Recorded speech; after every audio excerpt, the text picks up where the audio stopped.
जय गिरिवरधारी जय गोपी जनवल्लभा जय गिरिवरधारी जय गिरिवरधारी जय यशोदनन्दना जय व्रजजनरञ्जना जय यशोदनन्दना जय व्रजजनरञ्जना जय यमुनातीरवनचारी जय कुञ्जविहारी जय यमुनातीरवनचारी जय कुञ्जविहारी जय यमुनातीरवनचारी जय कुञ्जविहारी जय यमुनातीरवनचारी जय कुञ्जविहारी जय यमुनातीरवनचारी जय कुञ्जविहारी जय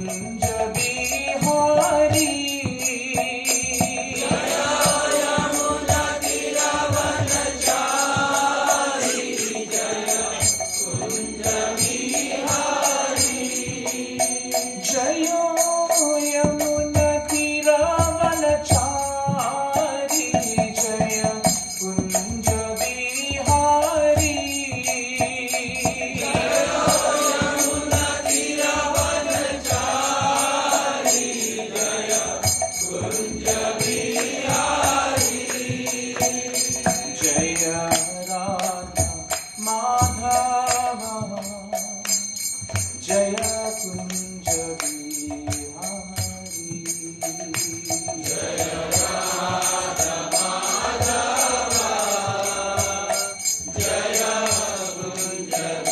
कुञ्जविहारी जय राधा माधव जय कुञ्जविहारी जय राधा माधव जय कुञ्जविहारी जय श्री श्री राधा माधव की जय श्री जगन्नाथ बलदेव सुभद्रा माई की जय श्रील प्रभुपाद की जय श्रील गुरुदेव की अनंत कोटि वैष्णववृंद की निताय गौर प्रेमानंदे ओम नमो भगवते वासुदेवाय भगवते वासुदेवाय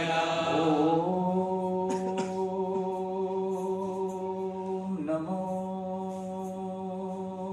भगवते वासुदेवाय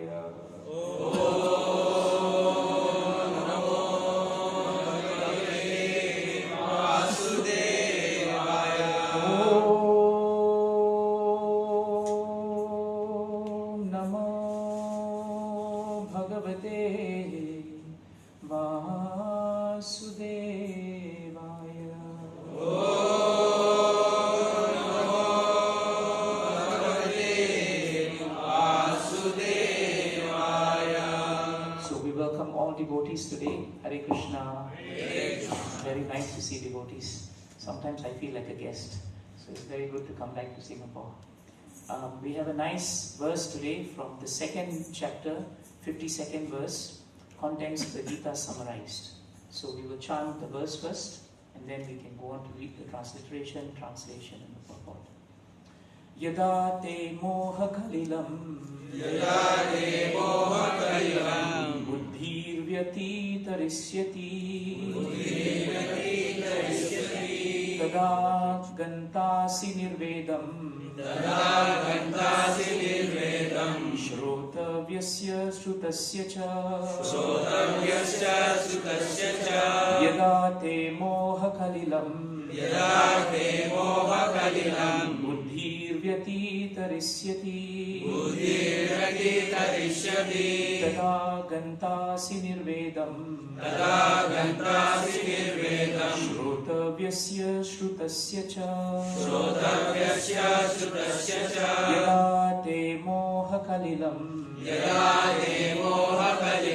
Buddhirvyatitarishyati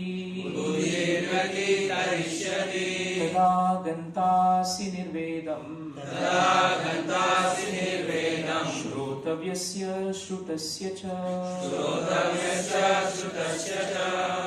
Prabhuji. Yada te moha kalilam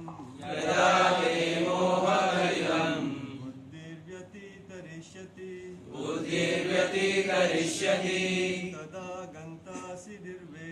Tada gantasi nirvedam Shrotavyasya shrutasya cha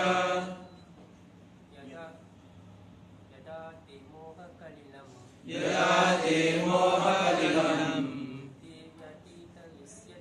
Buddhirvyatitarishyati Tada gantasi nirvedam Shrotavyasya shrutasya cha Mataji's. Yada te moha kalilam Buddhirvyatitarishyati Tada gantasi nirvedam Shrotavyasya shrutasya cha Yada te moha kalilam Buddhirvyatitarishyati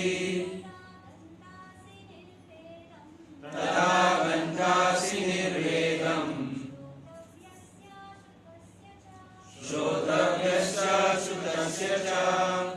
Please read the synonyms. Yada, when, te, your, moha, of illusion, kalilam, dense forest, buddhihi, transcendental service, with intelligence, Vyatitarishyati, surpasses, tada, at that time, ganta asi, you shall go, nirvedam, carelessness, shrotavyasya, toward all that is to be heard, shrutasya, all that is already heard, cha, also.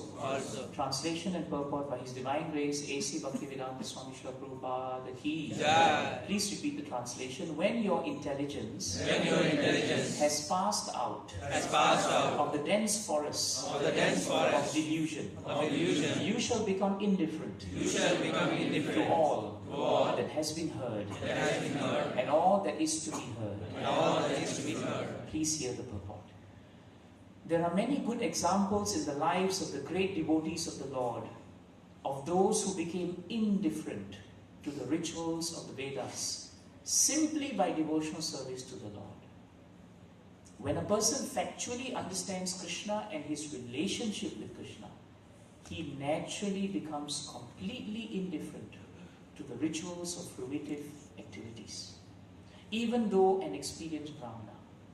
Sri Madhavendra Puri, a great devotee and acharya in the line of the devotees, say, Sandhya Vandana Bhadramastu Bhavato Bosnana Tubhyam Namo Bodeva Pitarascha Tarpana Vidho Nam Shama Shamyatam Yatra Kwapi Nishadya Yadavakulo Tamasya Saskam Sadvisha Smaram Smaramagham Harami Tadalam Manye Kim Anye Name.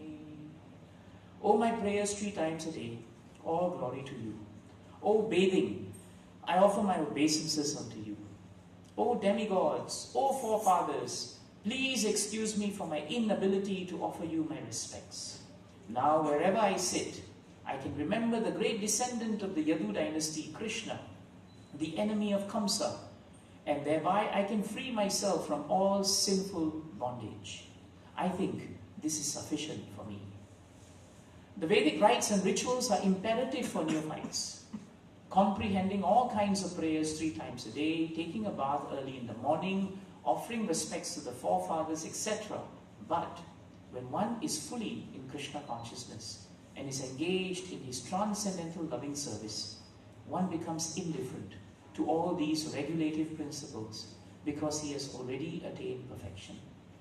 If one can reach the platform of understanding by service to the Supreme Lord Krishna, he has no longer to execute different types of penances and sacrifices as recommended in revealed scriptures. And similarly, if one has not understood that the purpose of the Vedas is to reach Krishna and simply engages in the rituals, etc., then he is uselessly wasting time in such engagements. Persons in Krishna consciousness transcend the limit of Shabda Brahma, or the range of the Vedas and Upanishads. Om Ajnana Timirandasya Jnana Shalaya Chakshurumilitam Yena Tasmai Shri Gurave Namaha Shri Chaitanya Manobishtam Sthapitam Yena Bhutale Swayam Rupa Gamayam Dadati Swapadantikam Mandeham Shri Guru Shri Yuta Paramalam Shri Guru Vaishnavanscha Shri Rupam Sagajatam Sahagana Raghunatham Vitam Padasajivam Sadvaitam Savadutam Parijana Sahitam Krishna Chaitanya Devam Shri Radha Krishna Padan Sahagana Lalita Shri Vishakhan Vitamscha He Krishna Karuna Sindhu Dina Bandhu Jagatpate Gopesha Gopikakanta Radha Kanta Namostate Tapta Kanchana Gaurange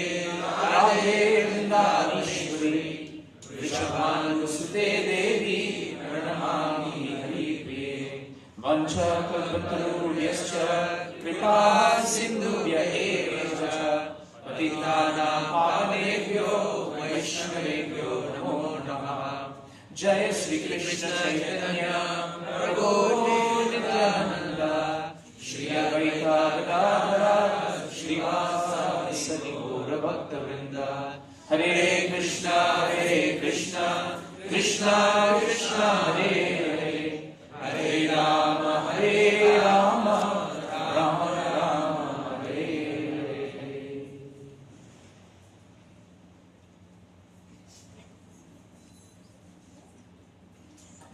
We want to welcome Samudra Sena Prabhu and the devotees from Bhagavatam.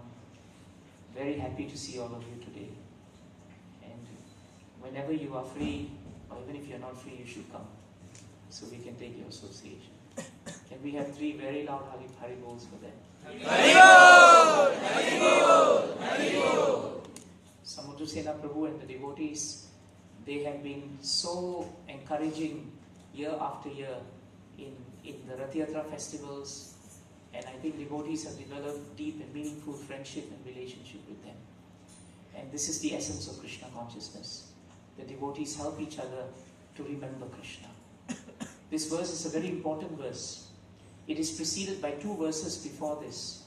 And in both the verses, the focus is on the value of devotional service.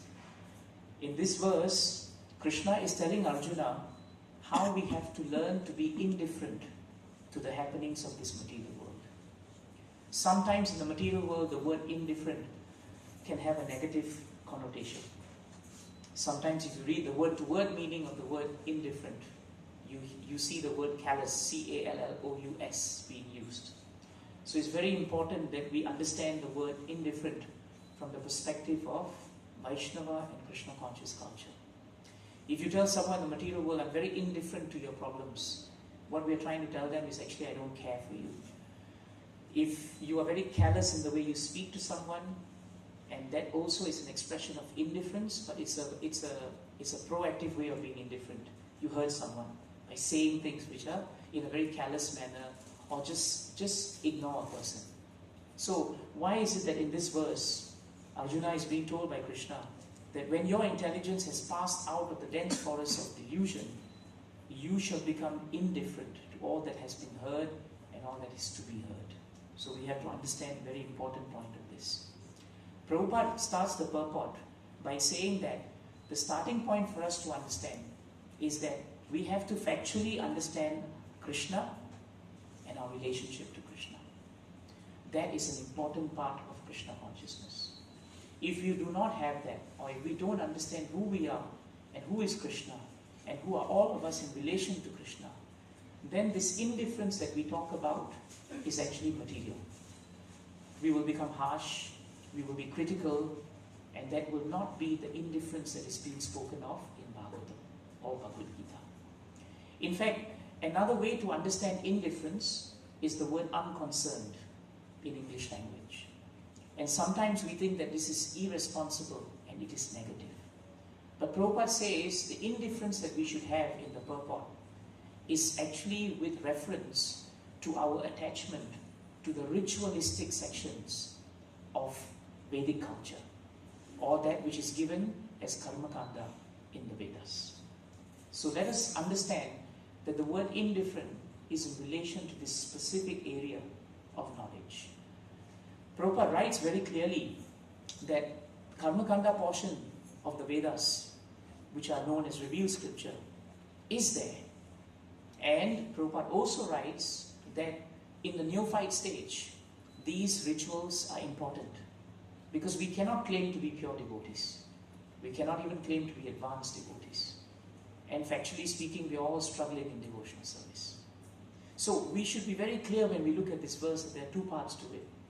One is the part where we are talking about the school of bhakti and what we call as karmakanda, which is when we do an action, we want some fruit from it. It is also known as fruitive activities. So Prabhupada writes here very clearly that when we perform a ritual or ceremony, which is very often given in the Vedas, if we perform it, the general mood is that we perform it with two E's. We perform it with an expectation that we will get some fruits from it. If I do these rituals, then I will get a good job. Or if I'm in a difficult time and I do these rituals, then hopefully I will not have more difficult times. If I want prosperity in my life, if I want a new job, if I want a higher salary, I need to do these things. So when you have that, then the first E is there. And the first E is, there is an expectation. Whenever we want fruits from something, that means we expect. If we stay under a mango tree, it's because we're expecting the mango will drop, right? Don't stand under durian trees, not very safe. But if you stand under a mango tree, the expectation is that the mango has to drop. The first E leads to the second E. And Bhagavatam tells us where there is expectation, there will also be a sense of entitlement. And very often when we have this entitlement, then what happens is we perform something and we expect that something must happen. And that expectation is coming because we feel we are entitled. We have purchased Krishna with some ceremonies. Or we have purchased a particular devata. If you're doing karmakanda, then you have purchased a particular devata because I perform a particular ceremony.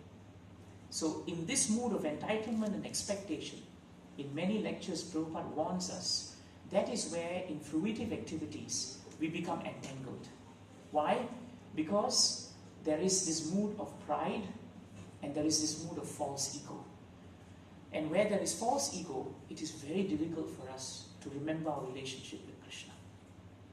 That is why Krishna consciousness is not so much a ritual. Krishna consciousness is a way of life. This is a very important point. The moment we ask for fruits from our activities, then it becomes karmakanda. But if we perform an activity for Krishna, knowing that He is the supreme enjoyer, He is the supreme proprietor, and everything is coming from Him. These three things if we remember.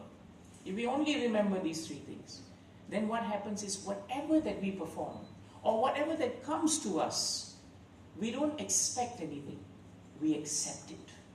This is very important. When a devotee accepts what is given by Krishna, it is no longer fruitive. It becomes mercy. And it is no longer reactive, which means then we are born to either suffer or enjoy the fruits, but instead, it actually becomes proactive. Proactive meaning, it actually cleanses our heart. So it's very important for us to understand that the indifference that Krishna is speaking about refers to the forest of delusion. And this forest of delusion is very nicely explained in the second canto of the 4th chapter. I think it's in either the 3rd or the 4th verse. So whenever we want to understand the forest of delusion, we should understand it based on that particular verse. In that verse, in the translation, Shukadeva Goswami is saying very nicely, O great sages, the great soul, no, Sutta Goswami, he's speaking to the sages in Naimisharanya. So he's saying, O sages, the great soul Maharaj Parikshit, he was constantly wrapped in thought of Krishna. Why? Knowing well that he was going to die. And then Sutta Goswami says, Parikshit Maharaj renounced all sorts of fruitive activities. This is very important. When one knows that our time is limited, then Bhagavatam tells us it becomes our duty to renounce fruitive activities. So then the question will be asked, how do we know when we are going to die? The answer is very simple. We don't know. And because we don't know, every moment becomes a moment of imminent death. Isn't it so? You can't refute that logic. If you don't know when you're going to die, logically speaking, you can die anytime. No one can refute that. If you know that you're going to die anytime and imminent death is coming, then by the strength of 2, 4, 3 and 4 verses of Bhagavatam, it becomes our duty to renounce all sorts of fruitive activities. This is what Krishna is telling Arjuna, come out of that forest.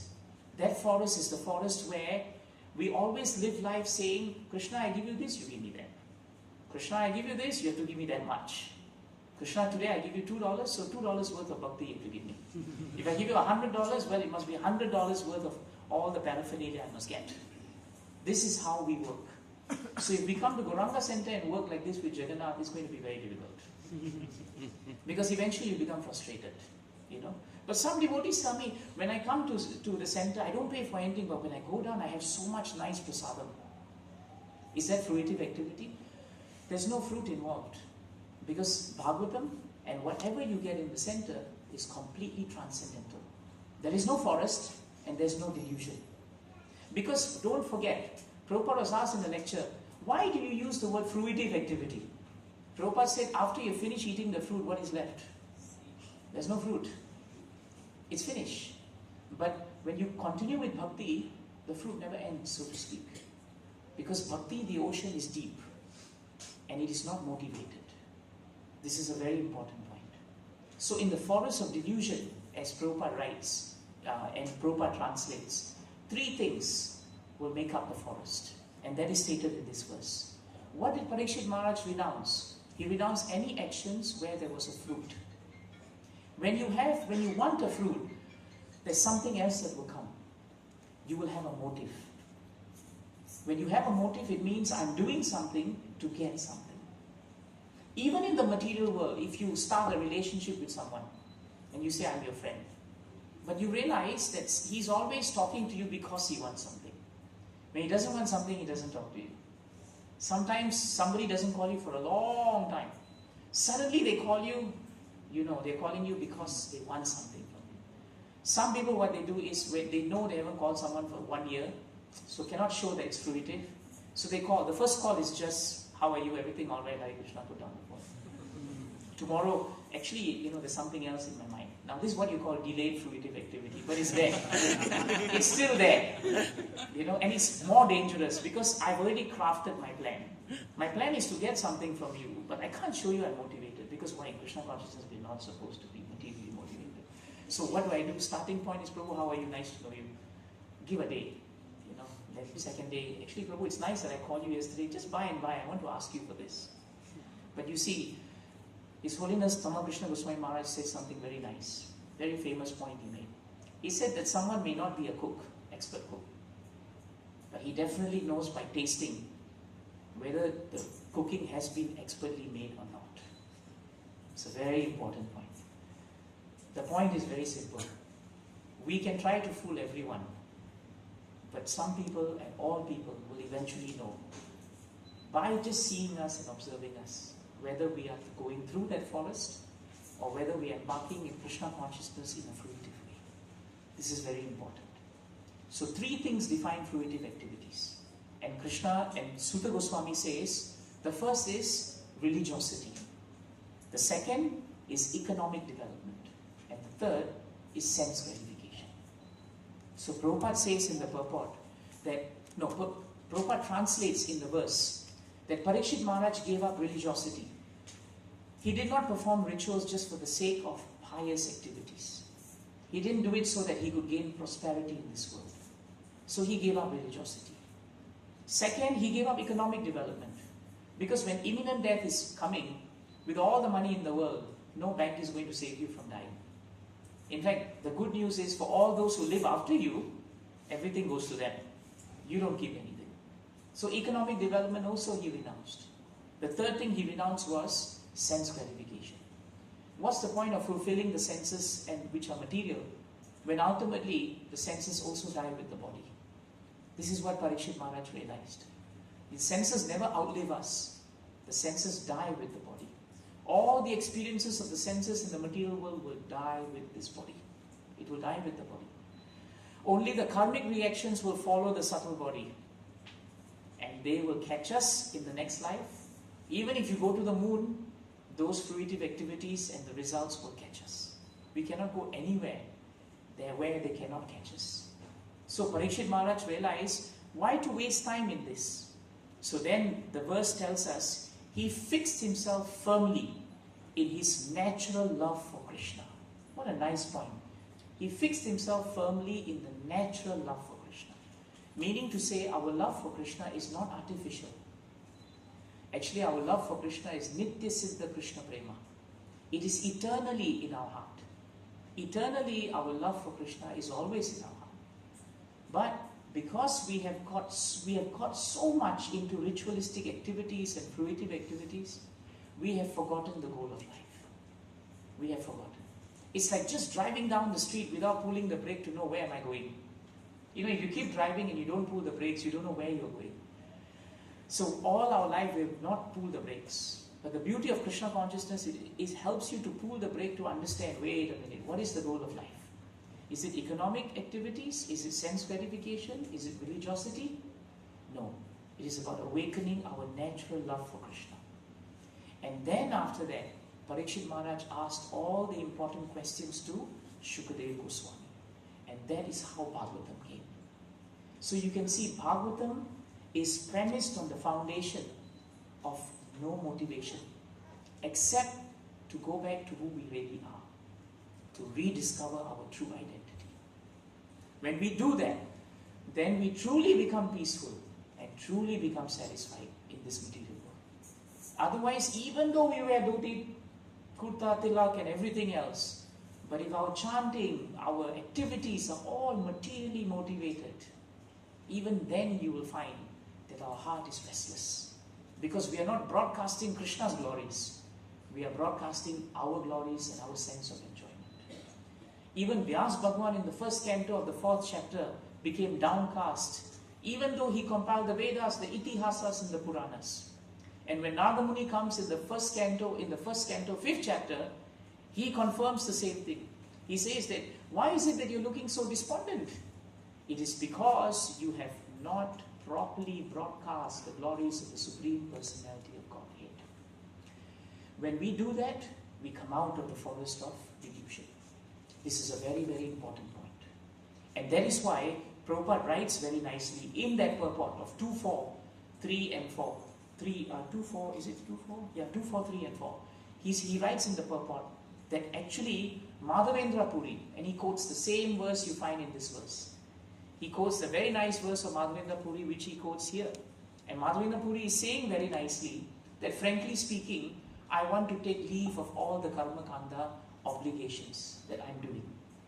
Sometimes when we are caught in karmakanda activities, the rituals become more important than the meaning of the ritual.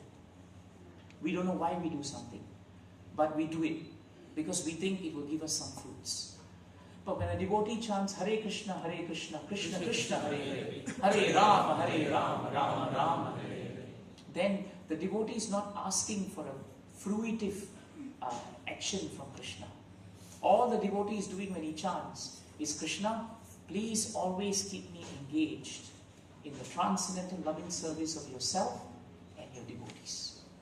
This has no fruit. This is the highest fruit in one sense, but there is no fruit. The fruit is not material. The result of such a mood of chanting is completely spiritual. It doesn't catch us, it doesn't bind us to this material world, and it keeps us free. That's why he says very nicely, Sandhya Vandana Bhadram Astu Bhavato Bosnana Tubhya Namo. He says that my evening prayer all good unto you. He's saying that the evening prayers are there. Sandhya time, there are so many mantras to chant. He's saying bathing is also there. Some people just feel they are purified because they bathe 3 times a day. And those who don't bathe 3 times a day, they are very bad. Sometimes there are people who also say that I have to perform so many offerings for this person and that person. But now Madhavendra Puri is saying, ever since I have surrendered to the great enemy of Kamsa and the great leader of the Yadus, ever since I've surrendered to Krishna, that is sufficient. Because once you water the root of the plant, the whole plant is nourished. Don't have to spray water on the tree, leaf, don't have to spray water on the flowers. Do you see sometimes people still do that? By the way, have you seen, they walk around when when they're very attached to their plants, they will spray the flower and the leaf, but it won't make a difference. They feel happy, I'm spraying. But factually for the plant, it doesn't make a difference. So in the same way, when we perform these ritualistic activities, our mind, being rascal, it always tells us when you do these ritualistic activities, definitely good things will happen. But if you chant Hare Krishna, well, we are not sure whether anything will happen. One day a devotee asked me, Prabhu, I'm in a very, very great calamity of life. Is there something specific that I have to chant? I said, you chant Hare Krishna. He said, no, Prabhu, there must be a specific mantra that we have to chant. I mean, Hare Krishna is, for general problems.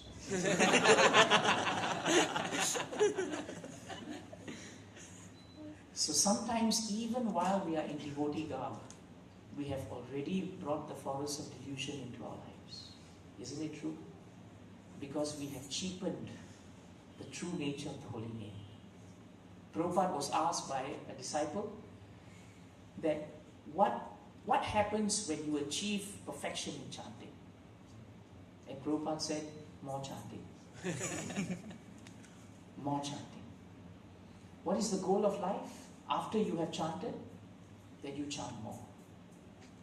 In the materialistic world, that is very unacceptable. Because all means reach a goal. But in Krishna consciousness, because it is absolute and Krishna is absolute, the means is the goal. Devotional service is non-different from Krishna. The holy name is non-different from Krishna. So it is very important. Prabhupada quotes this verse of Madhavendra Puri. And Madhavendra Puri, don't forget, is the grand spiritual master of Lord Chaitanya Mahaprabhu. His disciple was Ishwar Chari. And Ishwar Puri is the spiritual master of Mahaprabhu. And we come in the line of Madhavendra Puri. And Prabhupada in that purport says, Madhavendra Puri took leave.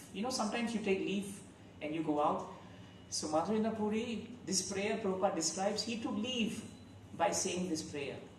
That let me have firm faith that just by performing devotional service at the lotus feet of Krishna, economic development, religiosity, and sense gratification, they are just delusion. They don't last. The fruits are never really tasty, because one day if you pick the right fruit, it will stay sweet. Next day you pick a wrong fruit, well, good luck to you, it tastes terrible. But you have to taste both the fruits because you are tasting fruits. But in Krishna consciousness, when you chant Hare Krishna, Krishna Krishna, Hare Hare, Hare Rama, Rama Rama, Hare Hare.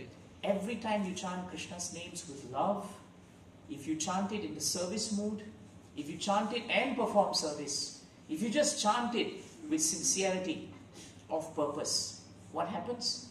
You actually find that there is great bliss in the chanting. Even offenders or people who don't believe, when they chant Krishna's names, they also get hooked to it. They say, this is very nice. They don't know the meaning, but they like it. Because it is completely absolute. These three things are absent. So our duty is to perform activities and accept those activities where these three items are missing. We must plan our life in such a way that these three things do not become the be-all and end-all.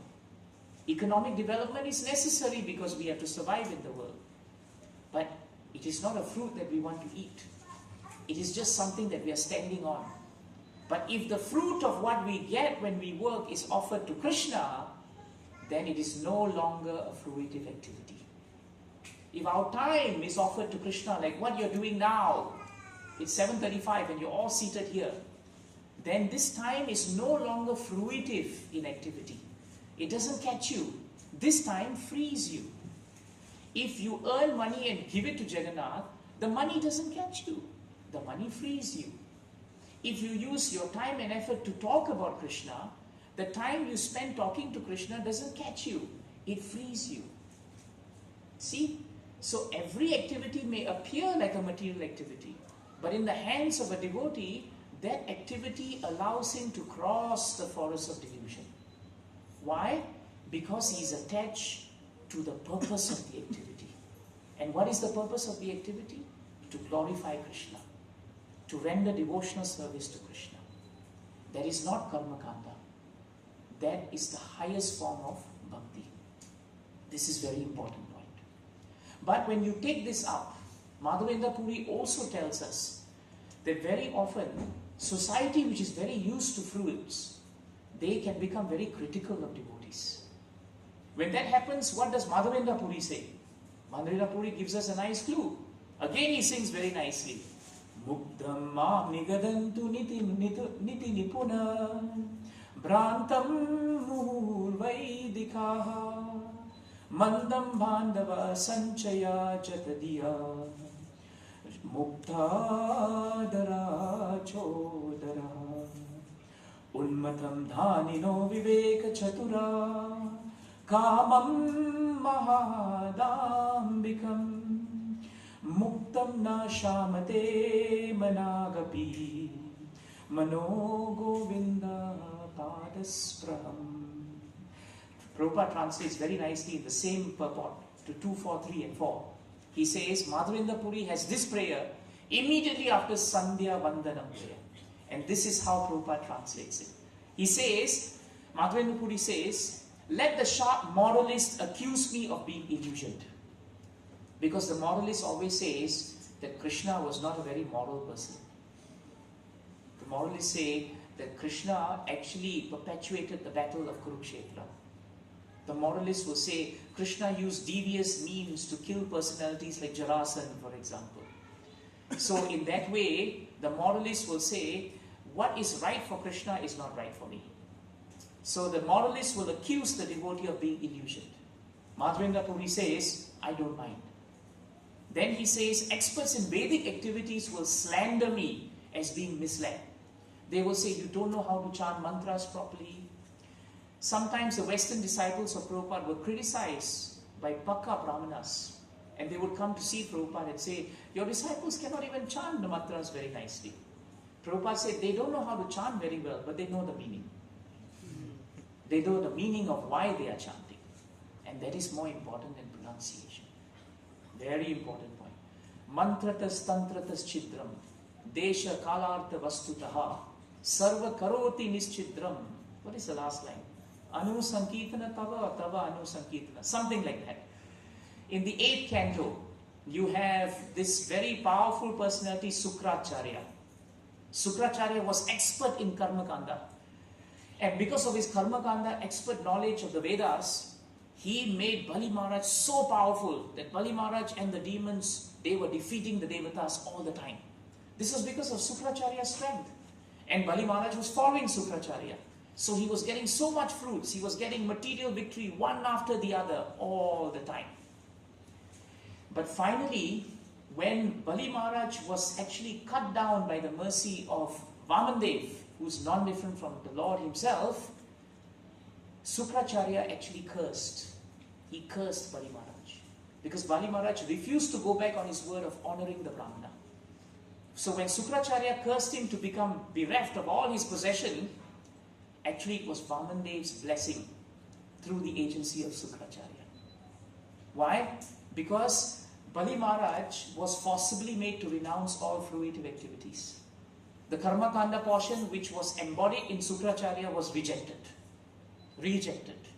And because it was rejected, Vamandev was now wholly and solely surrendered to the great wishes of the Brahmana who was non-different from Lord Vishnu, Vamandev. You see? And because of that, Sukracharya was finished. But at the end, when Vamandev actually blesses Bali Maharaj by telling him, even though you will go to Sutala, I will personally come to Sutala and I will stand there and I will kick somebody out if they threaten you or disturb the peace of Sutala. This is the personal bodyguard promise of Vamandev. Vamandev, Lord Vishnu very seldom promises that he himself will be the security agency. Very often, he may actually farm it out to somebody else. But here the Lord said, I will personally be standing there. So how much Bali actually gained by renouncing the fruitive activity? But that was the Lord's mercy.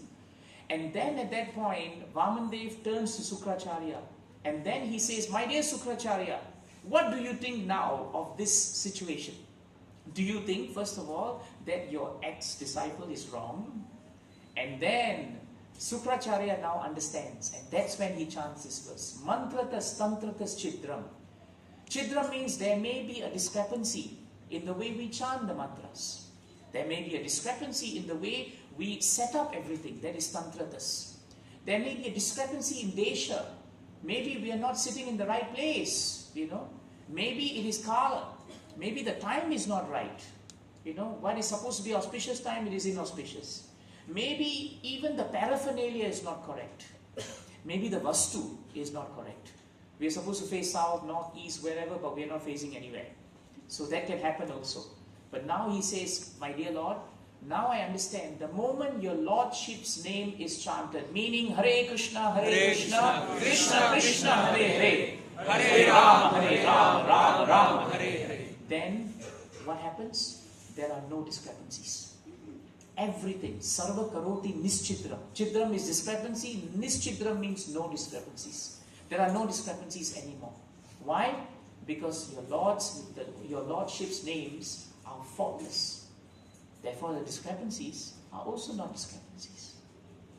So the next time someone comes to us and says, Prabhu, I'm in great difficulty now. Is there some other mantra I should chant? Please, very loudly. Hare Krishna, Krishna Krishna, Hare Hare, Hare Rama, Rama Hare Hare. That's why Madhavendra Puri says, you may be expert in Vedic activity. And you may say, I'm completely misled. But you know what? It doesn't matter. Then he says, my friends and my relatives will say, you took up Krishna consciousness because you're a failure in material life. In other words, they will say, you're frustrated, my dear brother. That's why you took up Krishna consciousness. Sometimes people tell us that. They say that this is an escapist thing. You're chanting because you can't face the world. We say, yeah, we don't want to face the world. We want to face Krishna. Nothing wrong with that. So we chant Krishna's names. Some people tell us that, actually we are all in difficulty. Oh, Prabhus, can you please move forward? There are many devotees who are, sitting on the gates. And whenever I see that staircase, it reminds me of that picture in Bhagavad Gita of someone in chains walking down, and they say that there are 3 gates to hell. Yeah, it looks like our staircase. So instead of going down, we should come up. Please come up, please come up.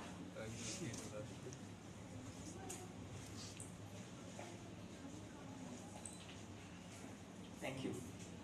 So Madhavendra Puri says that people will think that we're frustrated because we come to Krishna consciousness.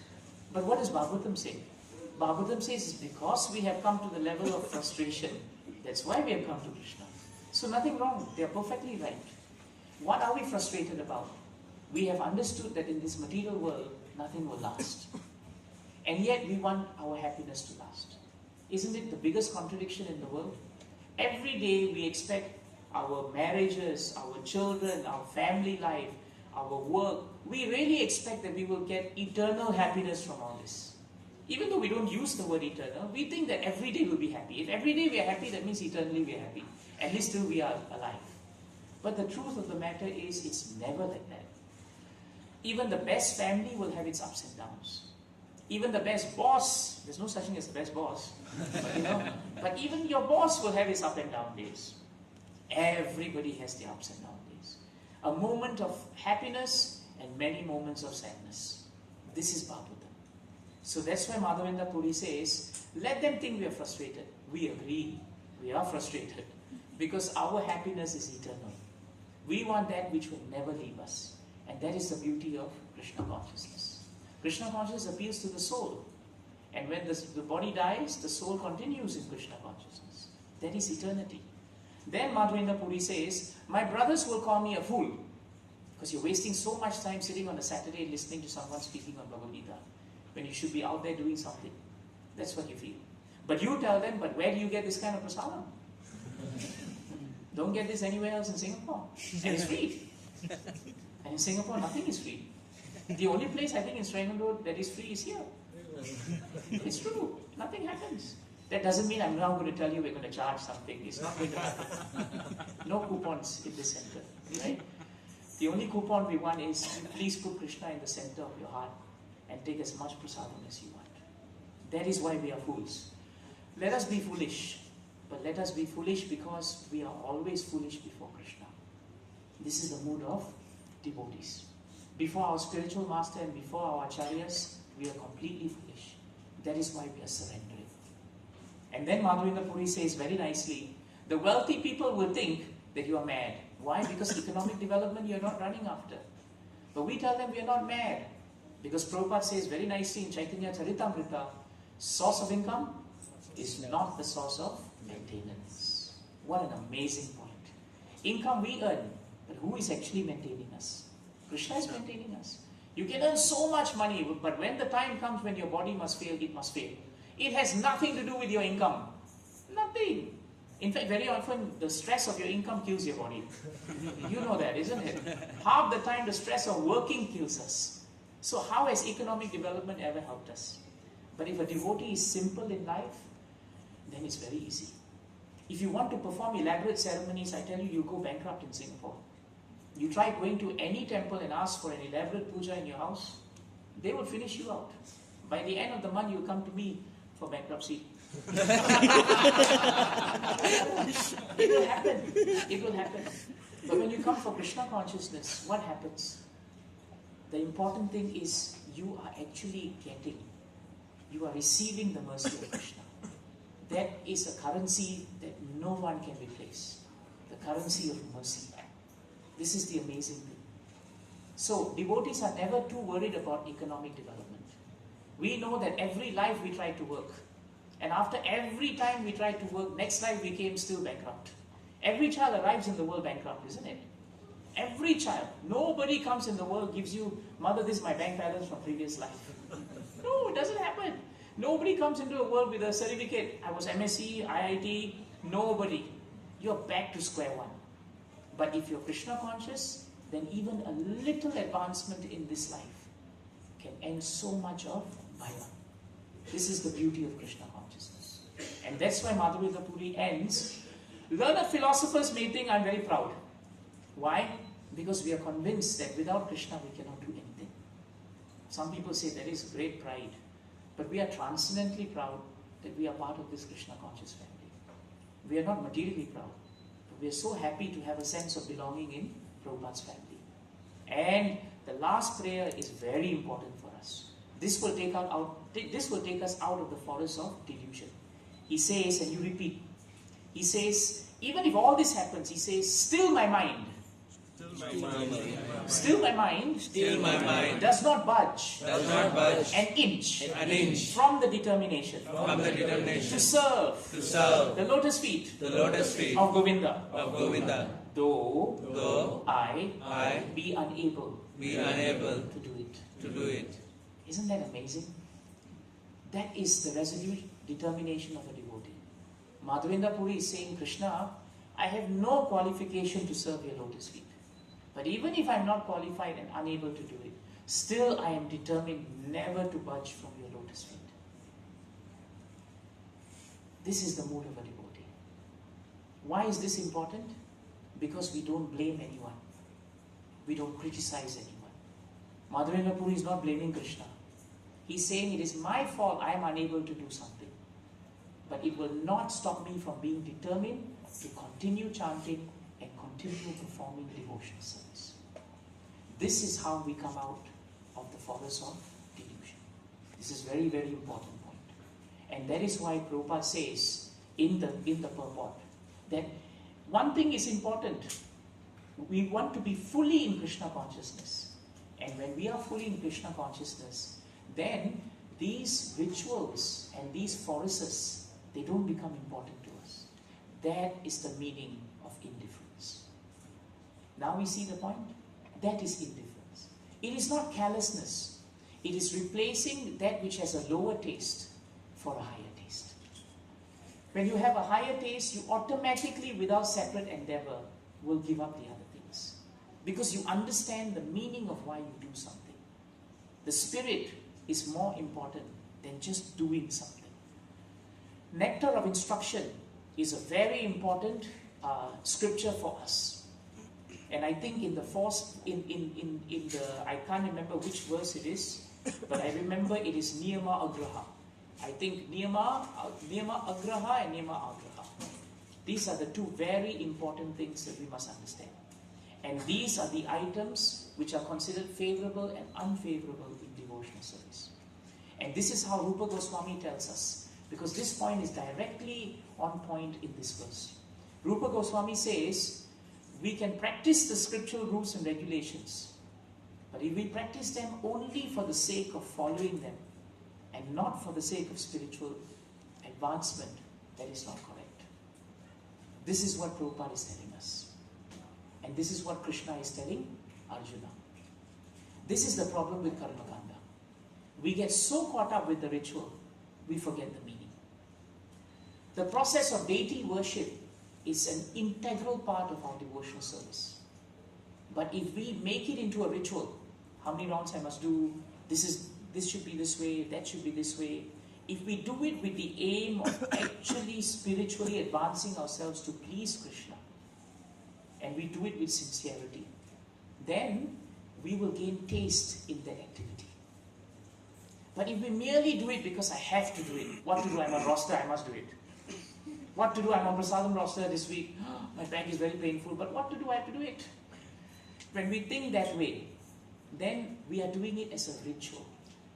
So there's no spiritual advancement. That is why it is very important for us, when we take a service, it is in our hands whether we want to make that service a ritual and no taste, and then we walk away, or we take the service and become servant of the mood of the service and serve the devotees, and we gain bliss in doing it. I remember one of the first few sessions Masai Prabhu did for the deity worship. I was there for a few minutes, and one of the first things that he said was not what you must do in terms of this. He started by saying why we are doing it. Why we are doing it. And that's what Prabhupada is saying in the purport. We must understand who we are in relationship to Krishna and who is Krishna. Then deity worship assumes meaning. Then taking classes, preparing classes assume meanings. Then any service we do, no matter how small, whether we are standing downstairs and just serving a glass of water, or we are doing that incredible service of cleaning the center, we will feel a sense of meaning to what we do. Otherwise, it becomes fluid. This is the meaning of do the scriptural, practice the regulations. When we put tilak, don't put tilak because why I have to put tilak. Put tilak because by putting tilak, we are reminding ourselves that we are actually servants of the servants of the servants of the lotus feet of Krishna. That is why we do it. So when we forget that, it is ritual. When we remember that, it is spiritual advancement. Then Prabhupada also says towards the end of the purport, very important, that at the same time, this has to be performed in the beginning stages. In other words, sometimes we cannot come to the position where we think, Prabhu, I'm beyond deity worship. Cannot put me on deity worship roster. Because why? I just speak to Krishna all the time. When I want to offer, I just throw him one chapati. Krishna, I'll take it today. And then after I throw it at him, I just throw it back to myself. And I eat the chapati. Because I'm beyond rules and regulations, I can dress however I want. Because I'm beyond, I'm what you call the avadut. When you hear anyone telling you this in center, please inform me.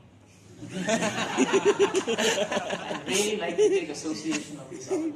It's very, very dangerous. So, there is a balance. There is a balance. The Karma Kanda portion of ritualistic Vedas, we don't need as devotees. But there is a whole section of practice, rules and regulations in bhakti that is given by Sanatana Goswami. Rules of etiquette, rules of deity worship, rules to avoid offenses to Vaishnavas. These are things that we should embrace.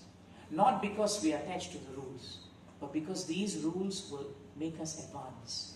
And because we want to embrace them and accept them to become better devotees. When we have this mood and we learn deity worship, then it becomes very pleasing. When we have this mood and a senior devotee comes and tells us, Prabhu, this is not correct. We will not say, why? Why is it not correct? I think it's correct. Tell me why? No. We will feel, this is very nice. I want to understand more of this. In this mood, we will live together very nicely with Jagannath in the center. This is very important. So the other point of Niyama Agraha and Niyama Agraha is also important by Rupa Goswami. Because Rupa Goswami says, we also should not reject the rules and regulations of the scriptures. How? By working independently and whimsically. So whenever we want to do something, we have to understand why we are doing it. Is it given to us by Prabhupada? Did Prabhupada give it? Is it authorized in our movement? Sometimes you realize we invent so many things in our movement. We do so many funny things, and then when we ask the devotee says, well, I saw one devotee doing it, therefore I do it. That's how we do it. Why do we have to change that which has been given to us? This is a tendency of the forest of delusion. We want to improvise. We want to make something ours. But that is actually sense gratification. So before we do something, we should check. Check with the authorities. Has this been authorized? Did Prabhupada do this? Did Prabhupada recommend that we should do this? If so, then we do it. If there is nothing mentioned, then we don't do it. These are small things, but they lead to false pride. And they lead to an increase of false ego. It's very important for us to understand that. So this is the thing that Prabhupada says in a lecture. In a lecture, Prabhupada says that the whole point of Krishna consciousness, the whole point of all the rules and regulations in Krishna consciousness also. Many people outside of Krishna consciousness, when they come to our center and they come to realize our philosophy, they say, you people are very strict. To the outside world, we may look as if we are really bound by rules and regulations. But Prabhupada says the whole point of these rules and regulations is to dovetail our consciousness to the Supreme Consciousness. That's the word he uses in the lecture. And he gives a beautiful example. He says, I'm just supposing one motor car is going. Prabhupada says a motor car is going by 60 miles speed. Then he says a cyclist is also going. And of course, as the cyclist is going, he's never going to hit 60 miles as a speed. Then Prabhupada says if the cyclist catches the motor car, then he can also proceed at the same speed. If he catches and holds on to it, technically what is his speed? His speed is the speed of the car. So then Prabhupada says that if we can join our consciousness with the Supreme Consciousness, then in Prabhupada's word, our whole life becomes successful. This is why we have to understand why, what is the spirit of doing what we do? What is Krishna's vision? What is the Acharya's vision? And now let us align ourselves to that vision. Not that this is my vision and you have to align yourself to my vision. It's my way or the highway. No. Jagannath should be saying that. Jagannath should be saying it's my way or the highway. But sometimes we say, Prabhu, it's my way, yeah? Or it's the highway. No. Tato vanyatha kinchana yad vivekshataha pritad drishashtat krita rupa namabihi Na karhichit kwapicha dushtita matihi lavet vata nata ivaspadam nata au ivaspadam. 1.5.14 of Srimad Bhagavatam. Very important verse on this point. Prabhupada is insisting that the real purpose of coming out of the forest of delusion is to understand why we do something. To understand the meaning behind the ritual. The object of satisfaction. And that's what this verse is telling us. In this verse, Nanda Muni says that the moment you are not aligned with the vision of Krishna, then this misalignment will react with different names, forms, and it will ultimately result in you becoming dushtita matihi. You'll become disturbed. You'll become disturbed. So the next time Prabhus and Matajis, we are sitting down and we're very disturbed in our devotional service, just remember 1.5.14. Don't blame, oh, it's because someone told me this, I became disturbed. No. The reason they told you this in the devotee's heart is there must be a reason. A devotee never sees someone telling him something as whimsical. There must be Krishna's hand. If I'm disturbed in my chanting, it's because I'm not aligned with the vision of the Lord and the Acharyas. That is why I'm disturbed. That is why I'm disturbed. And therefore, I must be aligned with fruitive activities, economic development, sense gratification, and therefore I'm in the forest of delusion. And that is why I'm in difficulty. When a devotee understands that, then it is important. And in the lecture, Prabhupada says, every religion is actually doing this. So nice, you know. Prabhupada says, every religion wants us to dovetail our consciousness to the Supreme Consciousness. That is why Krishna consciousness is not a religion. It is a science. All religions are actually scientific if we follow this mode. And Prabhupada says I'm reading to you the transcript, Prabhupada says, if we become attracted by rituals only or formulas, and quarrel on that point, then, oh, my Bible says like that. Or I say, no, my Vedas say like this. Then Prabhupada says, we become attached to rituals only. See? This is a very, very important point. Prabhupada says we forget the right point. The right point is, the whole process is how to dovetail myself with the Supreme Consciousness. Then Prabhupada ends by saying, going to the church, it is not a formality. But the real thing is to elevate myself gradually, to dovetail myself to the Supreme Consciousness of God. So when he used the word church, you can now replace it with Gauranga Center. And now when you read what Prabhupada says, going to the Gauranga Center, it is not a formality. But real thing is to elevate myself gradually, to dovetail myself to the Supreme Consciousness of God. What a nice point.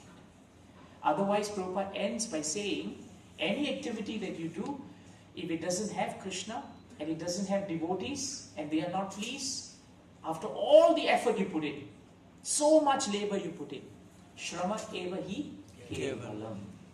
It just becomes a labor of love, but it is not something that produces substantial performance of devotional service. This is very important. So if we don't want to waste our time, if we want to know how to really make spiritual advancement in Krishna consciousness, please remember what Prabhupada is trying to tell us. That's why we should be eager to come and hear about Krishna. The Brahmanas and the Brahmanas' wives in Krishna book is a very good example of this entire point that Prabhupada is saying. The Brahmanas' wife had no education. They were not experts in Vedic rituals. They did not understand philosophy. They were not wealthy.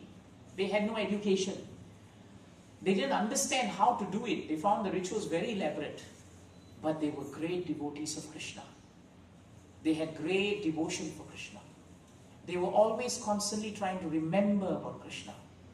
Whenever their husbands were very busy sacrificing, performing Vedic rituals and trying to work something out, what were these ladies doing? They came to each other's houses and they would sit down and they would gossip, not about each other, but about Krishna. About Krishna. When we go and visit devotees, we should also talk about Krishna. When we sit down and have prasadam, we should also talk about Krishna. So they did that. Grahe grahe gopavaddu kadambe sarve militva samavapya yogam punyani namani patanti nityam govinda damodaramādaveti. Grahe grahe. Bilva Mangal Thakur says, in each house they moved around while their husbands were busy in the rituals. And what did they do? They spoke Krishna Katha. They spoke Krishna Katha. They said, Krishna did this, we heard. And Krishna did that, we heard. And Krishna's devotee did this, we heard. And Krishna's devotee did that, we heard. You see. And while they were doing all that, the object of all sacrifice was being attained. Krishna. And when Krishna and Balaram were hungry, they decided to send the boys over to the Brahmanas, Paka Brahmanas. And Krishna is a great supporter of Brahmanas, isn't he? He will support Brahmanas always. In the Jai Vijay pastime, when the son of Kumaras cursed Jai Vijay, Krishna comes out and says, whatever you have done is correct. Because these people have transgressed the etiquette of properly receiving Brahmanas. And here, Krishna thought they are Brahmanas. They will somehow or another just tell them to give us something. They have so much food offering, it's just waiting there. Give it to us. But the Brahmanas were very attached to their rituals. And because they were not attached to Krishna, they were attached to Maya. If you're not attached to Krishna, then you become attached to Maya. And Maya in full form and glory was Kamsa. Kamsa was full form of Maya. In fact, Bhagavatam says Kamsa represents material association. So these Brahmanas were always remembering Kamsa and doing the rituals. And they were very afraid of Kamsa because they were under him. So this is not Sadhu Sangha. This was Asat Sangha. And therefore, when they were approached, the object of all sacrifice is to satisfy Vishnu. And there was Krishna in front of them. But they could not understand the object of what they were doing. So the object of their sacrifice walks into the sacrificial arena, asks for whatever that they are supposed to give him, and what do? They reject it. This is craziness, They reject it. It's like you chant Krishna's names, Hare Krishna, Krishna Krishna, Hare Hare, Hare Rama, Rama Rama, Hare Hare. And Krishna comes into your heart, and then you say, Krishna, sorry, I've got other things to do. Because the object when I was chanting was because this terrible boss was there, and I was hoping by chanting, that I will be able to, stand up to him. That's why I chanted. But Krishna walked into your heart. That was the purpose of the chanting. But you thought, no, now this will take care of the boss. So that's why I chant. So it's all wrong. That's why they denied the object of worship. So then what happened? Krishna says, you go behind, and the Brahmanas' wives are there. You go and ask them. And what did the Brahmanas' wives do? They took all the offerings. They didn't care what their husbands said. They didn't care if they could even come back to their husbands. They left everything, and they came to see Krishna. And when they came to see Krishna, Krishna was not easy on them. Because after dropping everything and sacrificing everything and giving up the forest of delusion, Krishna told them, why have you come? Better you go back now. He said, you must go back. You must go back. And then what did they say? They say, go back to who? And go back to what? Because now we have rejected our husbands. Do you think they will accept us?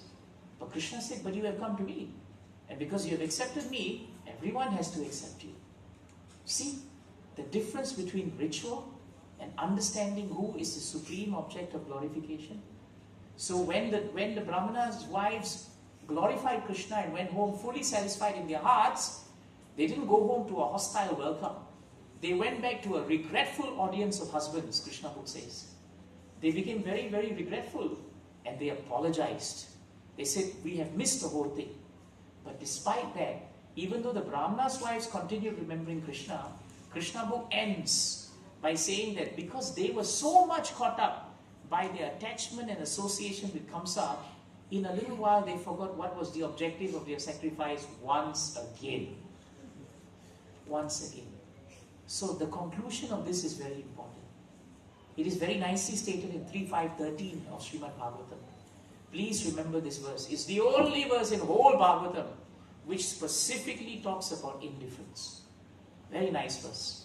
Sa shraddadhanasya vivardamana virakti manyatra karoti pumsaha hare palanu smriti nivrittasya samasta dukkapyayamashudatte The translation is very nice. You can repeat with me.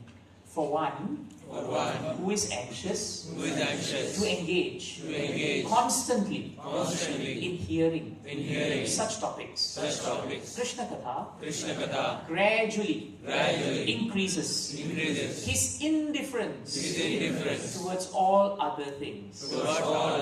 Such constant remembrance of the lotus feet of Lord Krishna by the devotee who has achieved transcendental bliss vanquishes all his miseries without delay. You see, the verse tells us now what Arjuna was being told by Krishna, what he will be told by Krishna. Krishna is telling him that the rituals don't get caught. Rather, be anxious to constantly hear about Krishna. The object of all this is so that you can hear about Krishna, so that you can glorify Him. When you do this, automatically, gradually, see the word gradually is used. Gradually in Bhagavatam means, gradually means shanai, it means step by step. It doesn't mean it happens overnight, but it will happen. And what will happen? We will become indifferent to the rituals, but we will see the true meaning behind what we do. Does it mean we will stop doing deity worship? No. On the contrary, we will do more deity worship. But now we will do it with full understanding and realization of why we are doing the deity worship. This is important. And when we do that, what happens? There is no miseries. Our heart will not have miseries. And I want to end by saying what Uddhava prays to Krishna in Nectar of Devotion. In Nectar of Devotion, indifference is also a devotional quality. It is a symptom of a devotee when he gets indifference. And this is how Uddhava actually says it. First of all, remember, Uddhava is a great devotee. So whatever he says here has so much gravity. Just hear carefully what he says. His prayer is, my dear Krishna, I have just finished the study of all kinds of philosophical books. I have finished the study of the Vedic verses. I have studied all this that talk about the goal of life. So now, I have a little reputation for my studies. In other words, I am now reputed to be a scholar. Uddhava was considered to be a great scholar. But now he says, but still, in spite of my reputation, my knowledge is condemned. Because although enjoying the effulgence of Vedic knowledge, I could not appreciate the effulgence emanating from the nails of your lotus toes. Therefore, the sooner my pride and Vedic knowledges are finished, the better it will be. That is the meaning of virakti. That is the meaning of indifference. What is the point of all the shlokas that I have learned today and repeated to you? If I cannot understand and appreciate and actually glorify Krishna, what is the point? What is the point of picking on nitty-gritties if I cannot fan the mood of enthusiasm in a devotee? What is the point? Pundarik Vidyanidhi, very great devotee of the Lord, went to Puri, and during that time it was the festival of Odana Shashti. Odana Shashti is the only time in Puri when they offer starched cloth to the deities. And that is generally speaking not what you offer in deity worship. So when Pundarik Vidyanidhi went there, he was observing how Jagannath is being offered starch cloth.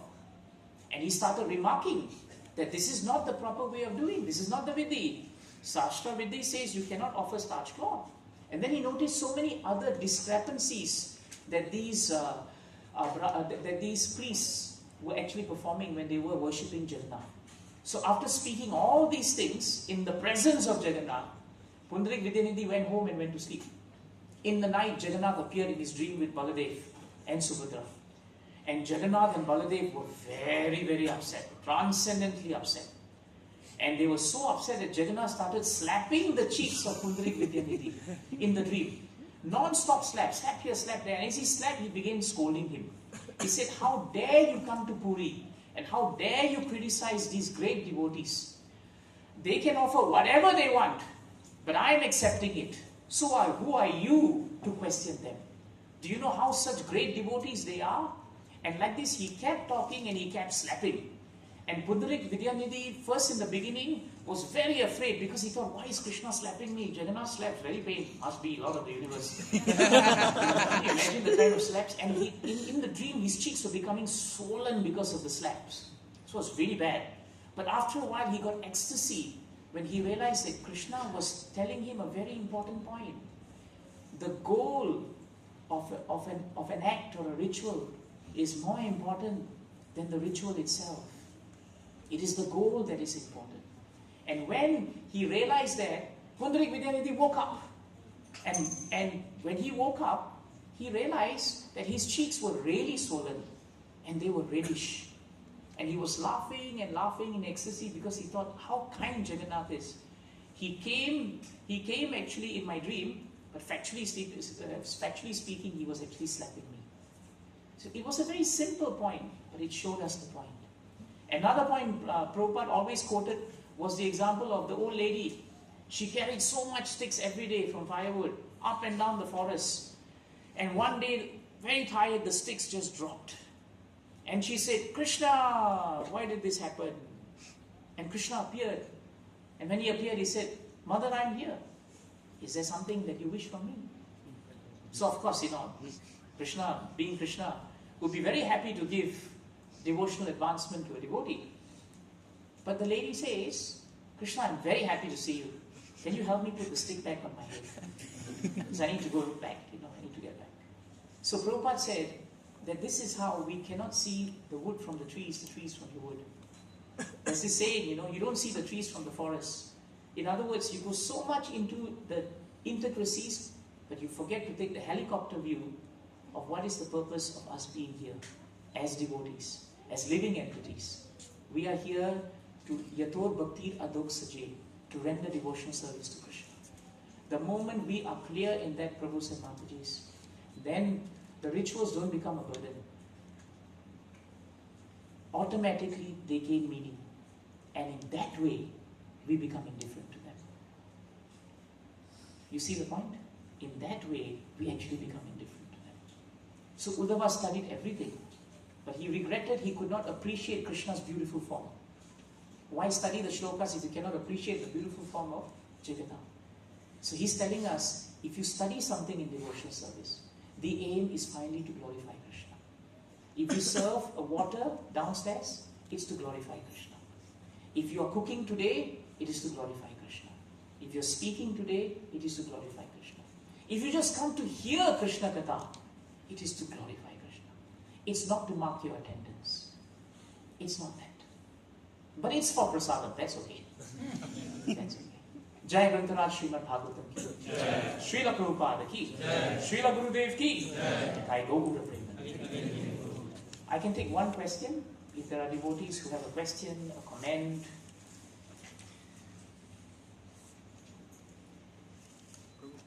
Yes, Prabhu. We'll use this mic.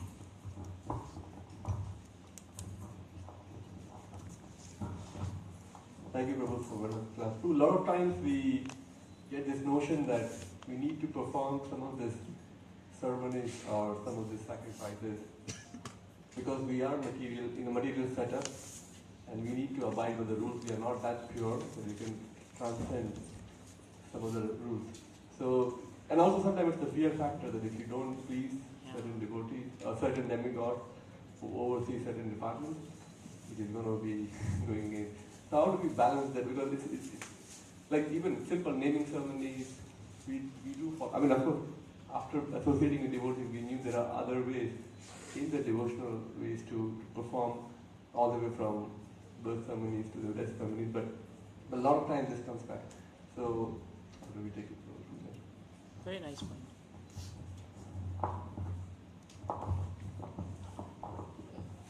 We should remember that we are following the disciplic succession. And Prabhupada in this verse has already introduced us to the grand spiritual master, Madhavendra Puri's mood.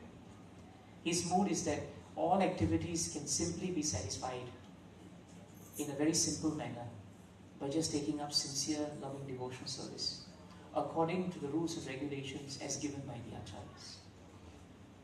Bhagavatam also tells us that all the devatas, they are very, very pleased when we are taking up devotional service and praying to Krishna. They become very pleased. You can read the prayers of the Devatas in the 6th canto when they are in trouble with Vritasura. You can read the prayers of the Devatas when they are in difficulty in the churning of the milk ocean.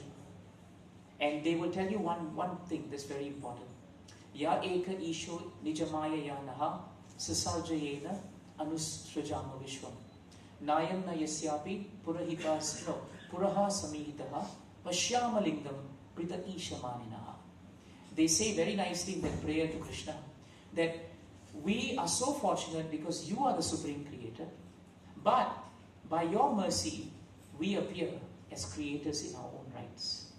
That verse Prabhu tells you very emphatically that the Devatas accept that they are secondary creators by the mercy of Krishna. They are administrators by the mercy of Krishna. If they have accepted it, why will they be displeased with us if we accept Krishna? So that verse, I can give you the exact quotation. It's there in the 6th canto, 9th chapter. But that verse is the verse quoted by Acharyas to say how the Devatas actually feel. In other words, don't worry, there will be no bolt of lightning coming down on us if we just are with Krishna. In fact, the bolt of lightning came down on the Govardhan, on the residents of Vrindavan. But Krishna emphatically showed in his pastimes that he will always protect us. So we have no worry, we should have faith in Krishna. The Devatas say the reason why we are also unable to see you is Pasyamalingam Prita Ishamaninaha. We think we are independent and we think we are separate. So the Devatas are actually warning us that the moment we think we are independent and separate from Krishna, then these thoughts will come. And when these thoughts come, what happens? We are disturbed. The disturbance has come because there is no alignment with his vision. That's why we worry, are we doing the right thing or not? But if we are aligned with Krishna's vision, we must have faith in the vision. Then we must be Ananya Bhaktas. Except for Krishna, there is no one else in our lives. That's very important. Supposing you're married, or all of us are married, so we can't say that, today my wife serves me in this capacity, tomorrow I have another lady, she will help me in something else. Or I saw 5 people before I got married, now I don't want to offend all of them. So for the rest of my life, I will take care of them, but I'll also be married. In material world, that sounds crazy. But somehow or another, in the religious context, it is acceptable. That is crazy. Is that helpful, Prabhuji? So that is a very useful thing. And the power of bhakti, I just want to quote something. Prabhupada had a lecture, I was reading it. It's been moving around, but this point Prabhupada brings up is very nice. That's why we should have faith in bhakti as devotional service to Krishna. He says this, the blacksmith's method and the goldsmith's method. The goldsmith, he has got a small hammer. Tuk, tuk, tuk, tuk, tuk, tuk, tuk, tuk, tuk. And the blacksmith has a big hammer. Done. Finish. Laughter. So ours is blacksmith method. We take the big hammer of bhakti yoga and finish off everything. You see? We won't have to undergo so many tuk, tuk, tuk, tuk. Then Prabhupada says, and there is no possibility. If I say, now you have to become completely brahmachari, you have to sit down in the forest and stay at right angle and press your nose for 6 months, who will follow? There is no possibility. This tuk-tuk method, there is no possibility. We have to get this hammer, blacksmith hammer of Krishna consciousness, and immediately finish everything. This is Kali Yuga. Simply one. Who can do this? This one hammer, finishing all sinful reactions. Who can do this? Vasudeva Parayanaha. Vasudeva Parayanaha. By devotional service, one has to become Vasudeva Parayanaha. Devotee of Lord Vasudeva. That's all. That is being taught here. How to become lover of Vasudeva. Is that helpful, Prabhuji? It's a good question. Thank you. It's all for our benefit. Anything else? Yes, Prabhu. Yes. Thank you, Prabhuji. One quick question. Yes. You quoted Shukracharya's words, right? And speaking about the new Maharaj. So Shukracharya knew all that, but his behavior was completely in reverse manner. Yeah. So how is it like that? And in our life also we know theoretically, but how do we apply it practically? Very nice one. Very nice one. You say that when Shukracharya chanted Mantratas Tantratas Chidram, that verse, right? You say that actually he knew that. But Prabhu, he knew that because of the circumstances that led to his downfall. In other words, after the slaps of Maya Devi, he came to realization. Somewhere a bulb lit up and he became happy. But Bali Maharaj was not in that position. Bali Maharaj gained this understanding the moment the Lord asked for 3 steps. Why? Because Bali Maharaj came from a family of exalted devotees and he had exalted association all his life, even though he tried to resist it when he had the demon association. Ultimately, good spiritual association always overwhelms material association. Sukracharya had no such background. All his life he was just basically what we call the family guru. He was worried now if Bali Maharaj went out of job, he would go out of a job. That was his fruitive intention. So therefore the Lord was very kind. Bali Maharaj's influence on him, his association on him, and the Lord's association by appearing before Sukracharya made him realize that his fruitive intentions were wrong. So ultimately, sadhu sangha will create faith in our hearts. And faith will create resolute determination to ensure that we do not degrade devotional service into a ritual, but we make it always as fresh and blissful and powerful as it should be. That's the one straightforward answer. Is it okay for you? Jai Gita Srimad Bhagavatam ki. Jai. We thank all devotees for coming today for the program. Since I'm seated here, I can do quick announcement.